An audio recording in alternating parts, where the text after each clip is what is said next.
ලෝකයේ සෑම රටකම පාහේ වරින් වර ස්වභාවික ආපදා සිදුවේ.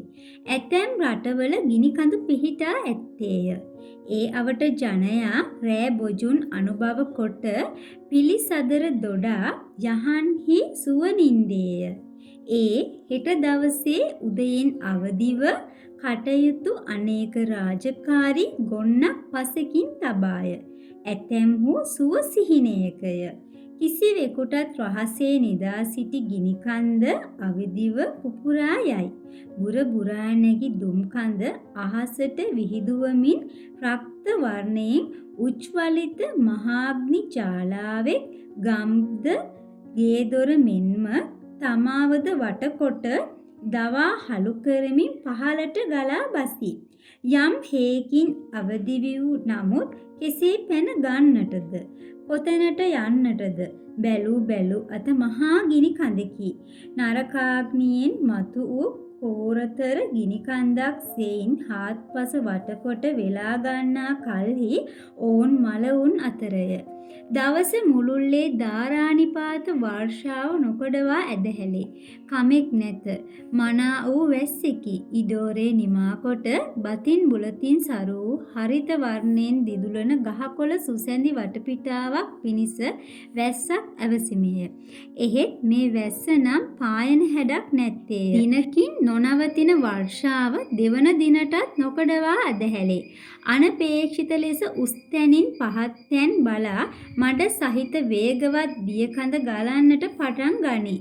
නිවස සවිමත්ය. අපට නම් එතරම් කරදරයක් නැත්තේ යැයි සිතා දියකඳ දෙස බලා සිටින්නෝ සිටිති.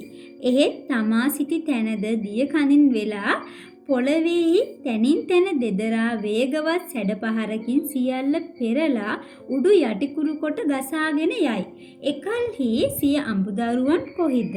යාන වාහන කොහිද? ගේදොර කොහිද? කියා සිතන්නට වේලාවක් නැත්තේය. මහා වේගයෙන් කඩා වැදුණු දියකඳ ඔවුන් දිය යට ඔබා මඩ අතරේ සඟවා මරණයෙන් වසා දමා බොහෝ දුර ගොස් හමාරය. මුහුද ගොඩ ගලතී අසන්නට ලැබෙනුයේ කතන්දර වලය.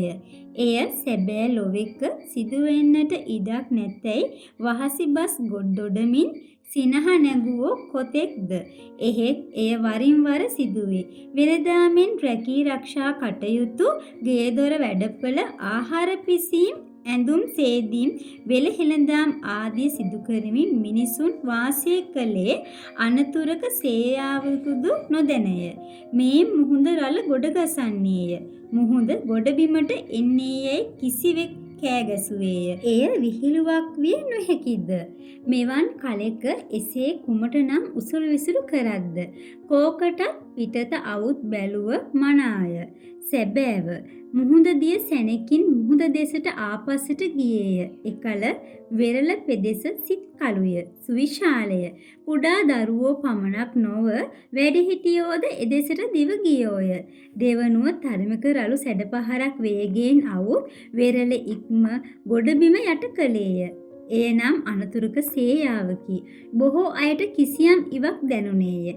එහෙත් ගන්ට පළමු ඒ සමගම තමාට ඉහලින් තමාත් යටකොට වේගවත් සැඩපහරක් ගම්බිම් ගේදොර කුඩු පට්ටම් කරමින් ගොඩබිමට නැගී ආවේය. නොනවත්වාම නැගී ආවේය. හුස්ම ගන්නටවත් ඉඩක් නොතිබුණි. මුහුදු දියකඳ යලි කිසිවක් නොවූ ලෙස මුහුද දෙසට වේගයෙන් ඇදී ගියේය. පෙර පරිදිම රැලි නැගී වෙරළේ හැපී ගියේය. ඒ වන විට ගොඩබිමට නැගී ආ ප්‍රචණ්ඩ සැටපහර හේතුවෙන් දහස් ගණන් බොහෝ දෙනෙකු මරණයට ගොදුරුව අවසන්ය. මරණයට ජාති කුල ભેද නැත්තේය. ආගමික විශ්වාස නැත්තේය. උගත් නූගත් බාල මහලු බල දුබල ධන නිර්ධන ભેදයක් නැත්තේය. කවදා කොතැනක කොහි සිට කොයි මොහොතේ මරණය කඩා පනිද්දැයි කාට නම් කිව හැකිද? මරණයෙන් බේරීම පිණිස අහසට නැගී පලා ගොස් සැඟවෙන්නට තැනක් නැත්තේය. දියෙහි කිමිදී සැඟවී ඉන්නට තැනක් නැත්තේය. ගොඩබිම සැඟවෙන්නට තැනක් නැත්තේය. මුහුද මැද හෝ අහසේ හෝ වෙනත් ලොවෙක හෝ මරණයෙන් බේරෙන්නට තැනක් කොතැනකවත් නැත්තේය.